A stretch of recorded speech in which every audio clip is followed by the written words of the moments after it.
सखियाँ, लक्ष्मी जी जगन्नाथ जी को छोड़कर कहाँ जा रही हैं? जानने के लिए सुनिए ये कथा। एक बार लक्ष्मी जी जगन्नाथ पुरी में भ्रमण कर रही थी। उनका आज मन हुआ कि किसी भक्त पर कृपा की जाए। तभी उन्होंने सोचा कि पहले हमारे प्राणनाथ के जो अर्चक हैं, जो उनकी नित्य सेवा करते हैं मंदिर, मैं उनके घर जाकर के देखती हूँ, अगर किसी पर कृपा करना हो तो लक्ष्मी जी उन अर्चकों के घर गई और किया देखा कि सूर्योदय हो गया है और सब अभी तक सो रहे हैं। घर में कोई स्वच्छता नहीं है, सारे सामान बिखरे पड़े हैं, रात का भोजन सब खाया हुआ है।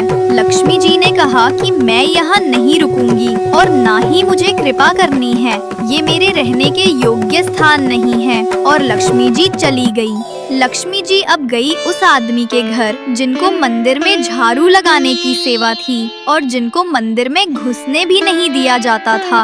उनके घर में सब ब्रह्म मुहूर्त में उठ जाते हैं। उनके घर में बढ़िया गोबर का चौका लग रहा है, तुलसी जी को जल पधराया जा रहा है, ठाकुर जी को भोग लगाया जा रहा है। लक्ष्मी जी बोली, ये है मेरे रहने का योग्य स्थान, और साक्षात लक्ष्मी जी प्रकट हो गई। अब वो दोनों दंपत्ति तो चौंक गए। उन्होंने पूछा, देवी आप कौन हैं? लक्ष्मी जी ने कहा, हम लक्ष्मी हैं, जगन्नाथ भगवान की पत्नी। सब बोले, देवी आप अचानक यहाँ कैसे? लक्ष्मी जी ने कहा, अरे पुत्र, तुम्हारे इस सेवा भाव, पवित्रता, तुलसी निष्ठा, घर की शुद्धता देखकर हम बहुत प्रसन्न हुए हैं। सब बोले, जय हो लक्ष्मी जी, आप प्रसन्न हुए हैं, ये तो हमारा सौभाग्य है। लक्ष्मी जी ने कहा, अरे मैं तुम्हारे घर आई और मुझे प्रसाद नहीं परोसोगे? सब बोले, हाँ, आप बैठिए ना। उन्होंने लक्ष्मी जी को एक आसन पर बिठाया और उनको प्रसाद परोसा। उधर बलराम जी पूरी में डोल रहे थे और तभी खिड़की से झांक के देखा कि लक्ष्मी जी किसी दूसरे के घर में भोजन कर रही थी। उनको बड़ा क्रोध आया। वो बोले, अरे इनका कुल कितना नीचा है, शुद्धता भी नहीं होगी घर में, और उनके घर लक्ष्मी जी भोजन कर रही है, आने दो इन्हें। बलराम जी वहाँ से क्रोध में भरकर चले गए। उधर लक्ष्मी जी ने भी कहा, अभी तो हम जा रहे हैं, हम फिर से आएंगे, ठीक है? और लक्ष्मी जी चली गई। जैसे ही बैकुंठ में कदम रखा तो क्या देखा, बलराम जी रूठ के बैठे हैं और जगन्नाथ जी और सुभद्रा जी उन्हें मना रहे हैं। बलराम जी हल्की आवाज में बोल रहे हैं, अरे आचार विचार सब भूल गए हैं सब लोग, शुद्धता पवित्रता का कोई ध्यान नहीं है, परमात्मा होते हुए भी बुद्धि भ्रष्ट हो गई है सबकी, इत्यादि इत्यादि।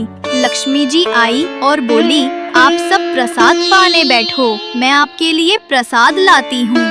जगन्नाथ जी और सुभद्रा जी तो बैठ गए, पर बलराम जी अकर कर उसी जगह बैठे रहे। जगन्नाथ जी ने बुलाया उनको, भैया आइए प्रसाद पाएंगे। बलराम जी ने कहा, लक्ष्मी के हाथ का बना नहीं पाऊंगा मैं, आचार विचार सब भूल गई हैं। उधर लक्ष्मी जी सब सुन रही हैं। अब जगन्नाथ जी बड़ी दुविधा में पड़ गए, इधर प्रसाद पा लेंगे तो भैया नाराज, उधर प्रसाद नहीं पाया तो लक्ष्मी जी नाराज। उन्होंने सोचा, मैं लक्ष्मी जी को मना सकता हूँ, पर ये भैया बड़े खतरनाक हैं, मानेंगे नहीं। और जगन्नाथ जी ने भी प्रसाद नहीं पाया। 2-3 दिन तक ऐसे ही चलता रहा और लक्ष्मी जी ने कही कि इस जगन्नाथ पुरी में हमारी सेवा है प्रसाद बनाने की, और जब हमारी हाथ की ही किसी को नहीं पानी तो हम जा रहे हैं। और लक्ष्मी जी उन्हें छोड़कर चली गईं। लक्ष्मी जी जाते ही सबसे पहले उनकी सारी श्री चली गई और जगन्नाथ जी बलभद्र जी को देखे, बलभद्र जी जगन्नाथ जी को। बलभद्र जी बोले, लाला ये क्या हो गया, सब गायब कैसे हो गया? जगन्नाथ जी बोले, ये सब आप ही की कृपा है भैया। बलभद्र जी बोले, मतलब? जगन्नाथ जी बोले, मतलब कुछ नहीं, लक्ष्मी जी चली गई तो सब कुछ उनके साथ ही चला गया। बलराम जी बोले, ठीक है कोई बात नहीं, वो क्या सोचती हैं, उसके बिना हमारा नहीं चलेगा क्या? चल लाला कुछ भोजन बनाते हैं, 2 दिन से कुछ खाया नहीं है। जैसे ही रसोई में गए तो देखा कि सामग्री सब गायब। जगन्नाथ जी बोले, चलो दाऊ, स्वर्ग द्वार के वहाँ सब भिक्षुक बैठे रहते हैं, वहाँ सब भिक्षुकों को कुछ न कुछ मिल ही जाता है। और दोनों छोटे बालकों का रूप बना के बैठ गए स्वर्ग द्वार के पास और टेर लगा रहे हैं, जय जगन्नाथ, जय जगन्नाथ, कुछ दे दे बेटा, तेरा भला होगा। तभी एक स्त्री आई और उनको कुछ दिया नहीं, ऊपर से डांट दिया, ए बच्चों, पढ़ाई लिखाई सब छोड़ दिया है क्या? जाओ घर जाओ। उसके बाद एक संत आए और उनको कुछ मुरी दिए, लो बच्चों मुरी खाओ, भूखे होगे तुम लोग। बलराम जी बोले, लाला एक वक्त की व्यवस्था तो हो गई। और तभी जोर से हवा बहने लगी और उनकी सारी मुरी उड़ गई। दोनों मुरियों के पीछे पीछे दौड़ने लगे और कुछ देर दौड़ के दोनों थक गए। भैया लक्ष्मी जी से क्षमा मांग लो, सच्ची कहता हूँ, नहीं तो ऐसे ही डोलना पड़ेगा। बलराम जी बोले, ठीक है क्षमा मांग लेंगे, पर ढूंढ तो बहू है कहाँ? जगन्नाथ जी बोले, सीधी सी बात है, जहाँ श्री सबसे ज्यादा होगी वहीं लक्ष्मी जी मिलेंगी। तभी डोलते डोलते देखा कि एक घर में इतनी श्री का वर्धन की उसकी चमक बाहर तक आ रही थी। जगन्नाथ जी बोले, दाऊ उस घर में चलो, वही है हमारी लक्ष्मी जी। तभी देखा कि उस घर का बालक सबको वस्त्र दान कर रहा है। दोनों उस लाइन में खड़े हो गए। लक्ष्मी जी की जैसे ही नजर पड़ी उन बालकों के ऊपर तो उनको दया आ गई। मेरे प्राणनाथ, उनको कोई जरूरत नहीं है मेरी, पर फिर भी दाऊ दादा को मेरा महत्व समझाने के लिए ये लीला कर रहे हैं। लक्ष्मी जी ने उस दंपत्ति से कहा, सुनो, उन बच्चों को मेरे पास ले आऊं। जगन्नाथ जी और बलराम जी सर झुका के खड़े हैं। बलराम जी बोले, देख बहू, मुझसे गलती हो गई, मुझे तेरे साथ ऐसा बर्ताव नहीं करना चाहिए था, लेकिन तेरी भी गलती है, मैं अकेला दोषी नहीं हूँ। जगन्नाथ जी उधर से कोनी मार रहे हैं। अरे चुप करो, फिर से भड़काओगे क्या? लक्ष्मी जी बोली, देखिए दाऊ, आप लोग किसी के घर भी चले जाते हैं तब तो उसका जाति नहीं देखते, और मैं आप लोगों को रोकती भी नहीं। फिर अगर मैं किसी के ऊपर कृपा करना चाहूँ तो मुझे रोक दो क्यों?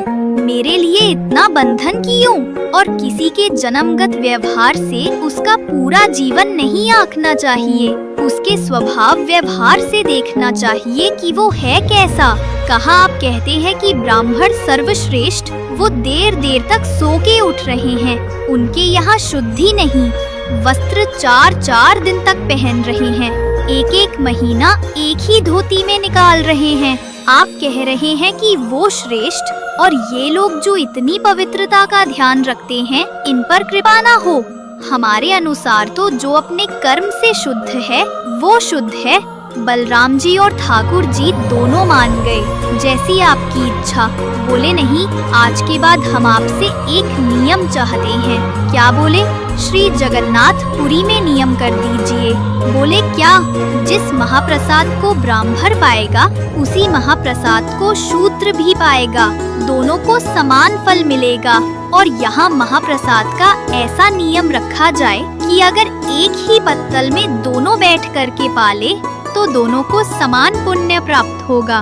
महाप्रसाद पाते ही अन्य तीर्थों में तो बहुत साधन करने पड़ेंगे, पर पुरी में आकर के कोई एक दिन का भी यदि महाप्रसाद का पाले तो उसको सर्व साधनों का फल प्राप्त हो जाएगा। और किसी भी प्रकार से ये ना देखा जाए कि कौन किस वर्ण का है, वो स्वभाव से शुद्ध होना चाहिए। हम सबको हृदय लगा ले। अगर ये सब आपको मंजूर हो तो मैं राजी हूँ। ठाकुर जी और बलराम जी राजी हुए और तब से श्री जगन्नाथपुरी में ये सब नियम नष्ट कर दिए गए। महाप्रभु जी सबके लिए सुलभ हो गए। जय जगन्नाथ।